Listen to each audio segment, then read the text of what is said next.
দুজনেই নিশ্চুপভাবে হেঁটে চলেছি। শীতের বিকাল, বাতাসে ঠান্ডার ঘনত্ব ক্রমশ বাড়ছে।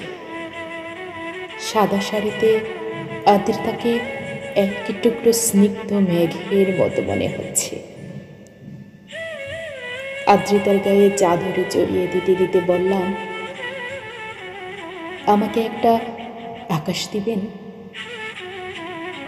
আদ্রিতা অবাক চোখে চোখ রেখে বলল, আপনার নেই বুঝি? আমি মন খারাপের ভঙ্গিতে বললাম, আছে, মেঘ ভর্তি ছোট্ট আকাশ। আদ্রিতা অনেকক্ষণ কিছু একটা ভেবে তারপর বলল, কেমন আকাশ চান? আমি বললাম, মেঘ তো অবশ্যই থাকবে, কিন্তু সারা বেলা নয়। হুটহাট বৃষ্টি নামবে, ভিজব তখন।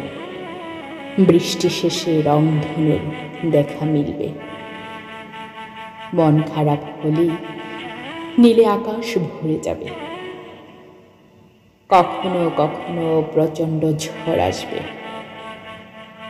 আবার তাৎক্ষণিক ঝড় কেটে সাদা মেঘ খেলা করবে।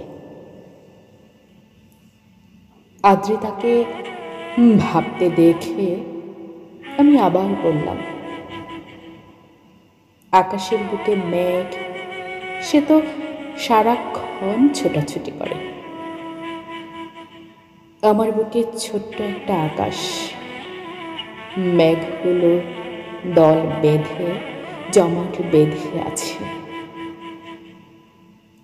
আদ্রিতা অনেকটা সময় পর বলল, আপনার জীবনের সকল কালো মেঘ আমায় একটু একটু করে দিন, আমি সেগুলো নিজের আকাশে জমিয়ে রাখব।